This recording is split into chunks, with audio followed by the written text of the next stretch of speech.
दुनिया के नक्शे पर एक बार फिर जुबानी जंग ने बारूद की गंध भर दी है। पाकिस्तान के रक्षा मंत्री ख्वाजा आसिफ ने एक ऐसा बयान दिया है जिसने अंतर्राष्ट्रीय राजनीति में हलचल मचा दी है।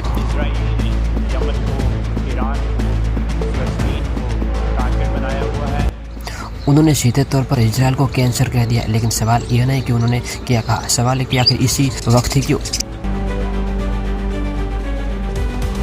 और क्या इजरायल इस अपमान का बदला खामोश रहकर लेगा या पर्दे के पीछे कोई और बड़ी तैयारी चल रही है? आज की इस वीडियो में हम इसी पर चर्चा करेंगे।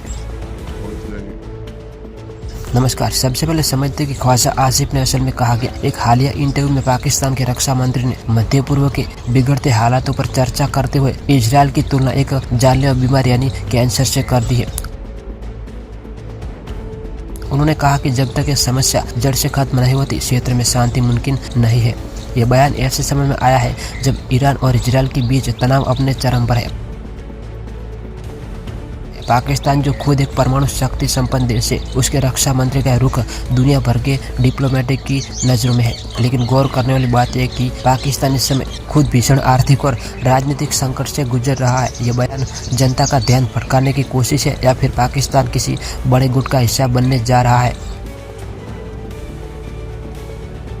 तब बात करते हैं इजरायल की। अक्सर देखा गया कि अगर कोई छोटा देश या संगठन इजरायल को धमकी देता है तो उसकी मोसाद या आईडीएफ का जवाब बहुत तीखा होता है। लेकिन ख्वाजा आसिफ के इस बयान पर फिलहाल इजरायल में एक अजीब सी खामोशी है। ये खामोशी डराने वाली है। विशेषज्ञों का मानना है कि इजरायल इस समय सीधे शब्दों की जंग में पड़ने के बजाय अपने सैन्य लक्ष्यों पर केंद्रित है।